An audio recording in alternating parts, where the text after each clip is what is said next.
Hey guys, how's it going? Solo back at it with another daily update video. It is Friday, July 31st. It's a little bit later than my usual videos. It's a little after 7 p.m. And not only is it the end of the trading week, but it is July 31st, so that means it's the end of the trading month.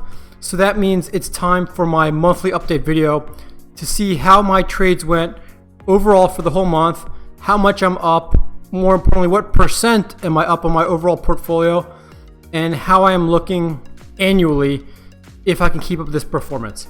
So getting right into it, looking at the heat map here, we can see mixture of red and green on the board, but look at the tech stocks. I mean, this is piggybacking off the huge earnings that happened after hours yesterday, but Amazon up 3.7%, Facebook up 8.2%, Apple up almost 10.5%. And now a good chunk of that is going to be because of their earnings that came out. But I would say another big chunk of that huge run up is probably because of that 4-to-1 stock split that was announced. And so, as I mentioned in my video from yesterday, that is going to make Apple stock affordable for a lot more people, myself included, because people like myself with smaller accounts, we can't wheel a $400 stock, right? You would need $40,000 in collateral just to wheel one contract. But now, if the shares are worth around $100, now you only need essentially a quarter of that, so $10,000. So yes, I understand that not everybody has a $10,000 account, but at least it's more achievable than trying to wheel with $40,000. So I'm actually really excited about that. Once that split happens, I will probably at some point make a trade on Apple. And I suspect that once we get that split, I'm going to assume that you're going to get a nice bump in the price just because a lot of people with smaller accounts, like I said, these Robinhooders or people on Webull that are just kind of getting into stock trading. And again, Apple was maybe out of their price range and now it's within range. They're probably going to run and buy shares of Apple stock and then run that price up. So have to keep an eye on that. But semis did not have a good day today. AMD was down 1%, but at this point, 1% means nothing to AMD because it's run up like what, 20% in the past few days. I mean, it's been absolutely crazy. Micron down 1.4%. Qualcomm was also down 1.5%. They had some decent earnings this past week as well, but I think this was just a pullback in the semiconductor sector in general. But you know, Micron is looking a little bit juicy right now in terms of a possible play for next week, and I'll talk about that in a few minutes. But so yeah, the overall heat map, mixture of red and green on the board, depending on what stocks you had and what plays you on, may have determined how your week went. But let's just take a quick look at how my trades ended up. So if you remember from my prior videos, I had puts on AMD that expired today at the $51 and $61 strike prices. So as you can see, AMD was down. I mean, it was actually down almost 3% within the first hour of trading. It rallied back up, came back down, and then slowly bled up towards the rest of the day.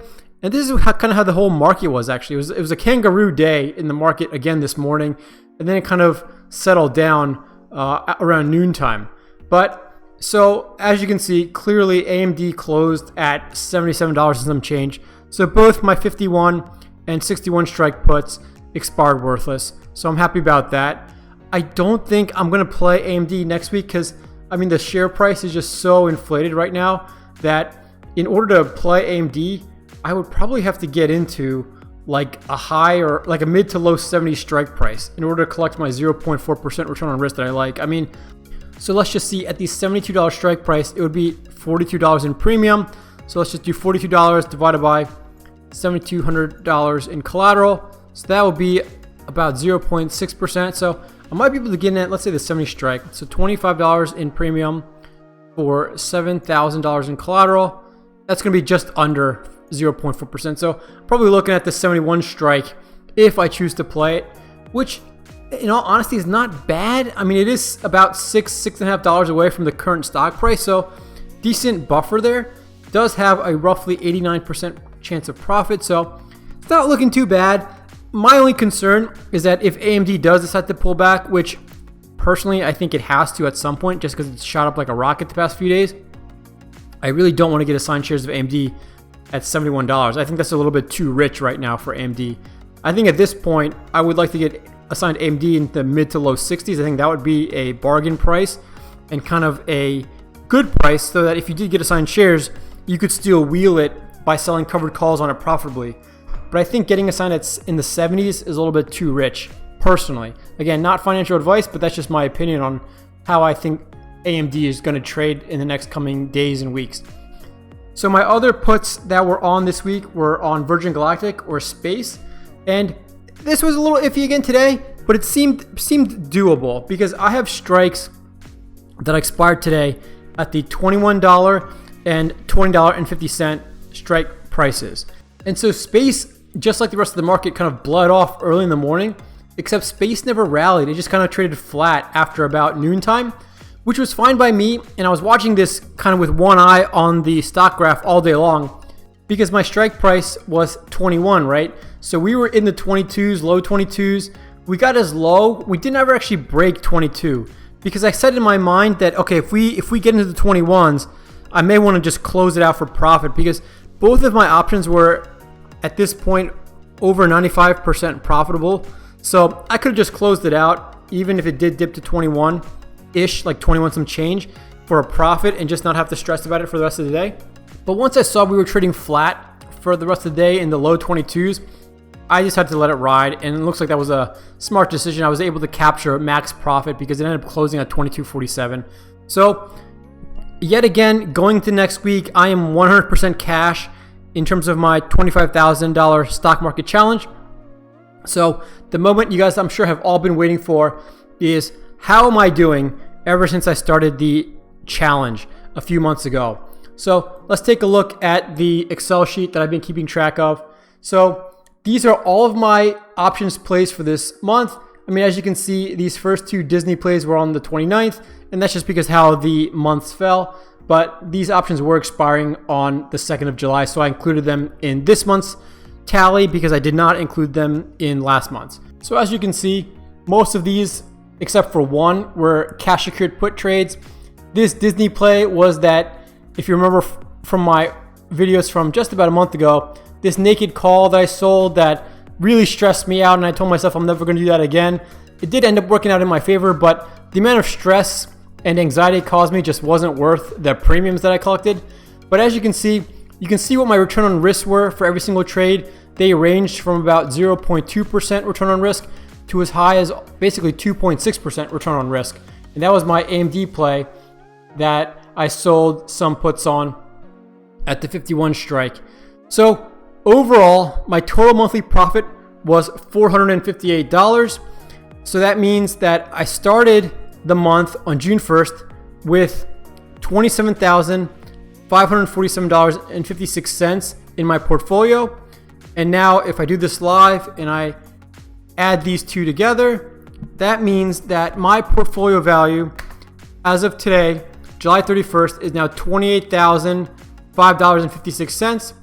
And that leaves me with a 1.7% monthly gain on my portfolio, which I am very happy about because, as you can see, these trades all ended up working out in my favor. I did not get assigned any shares of stock. So that tells me that I was able to play these stocks and play these trades safely and not be too risky while still collecting what I consider a very good return on risk overall for the month. Now, just to do some quick math, if I can consistently get 1.7% every month times 12 months, that would equal 20% or a little over 20%, not accounting for compound interest, over the course of the year. And you've heard me say before that historically, the S&P 500, or SPY, over the past 90 years, averages roughly 9.6 to 9.8%, okay, per year. So if I can keep this up, I can double the average yearly returns of SPY, which I am very happy with because I also believe that I'm making these trades relatively safely and with low risk of getting assigned shares of stock and potentially bag holding them if the market declines. So that's how I did this month, the month of July. Hopefully we start next week, the month of August, also on a green note, and hopefully end it on a green note. And hopefully I can keep this up. So far, the market has been good to me. If you go back to my original videos, you'll know that I started with $25,000 in my portfolio. So I've been able to grow my account roughly $3,000 since I started this YouTube series. It's now at $28,000 and a couple bucks. So very happy with that. And you know, the name of the game is slow and steady wins the race, because every month, every week, every year that I can keep slowly adding money to my portfolio value, that just allows me to open up even more trades and options at a time. Because before I started with $25,000, if at some point I get to $30,000, well, that's an extra $5,000 now that I can open up maybe another contract on Space or another contract on Micron, because Micron is trading at $50 right now. So if I were to sell an at the money put at $50, well, that's going to require $5,000 in collateral, right? So it's basically compounding. And so far, I don't have wild swings in my portfolio value, meaning I'm not buying options, so my portfolio value doesn't go from $25,000 to $35,000 to $27,000 to $37,000 to $10,000 to $50,000. You know, there's not these wild swings that people that buy options have, because they're winning big, but they're also losing big. With Theta Gang, I can hopefully consistently gain small profits week after week, month after month, and hopefully year after year. And over time, just keep compounding those gains and hopefully have essentially an exponential curve of my portfolio value. Because again, the more money I have in my portfolio, the more trades and options I can have running concurrently. So that was my trading month for the month of July. So as always, make sure to check out the Discord server. There's a lot of nice people in there, very helpful people, a lot of good discussions going on. We also have a little bit of fun on the side. We also are pretty much in voice chat almost every day so far, just meeting people from around the world, discussing trades and strategies. As always, if you have any questions or comments, leave them below, or better yet, leave them in the Discord server. And as always, happy trading.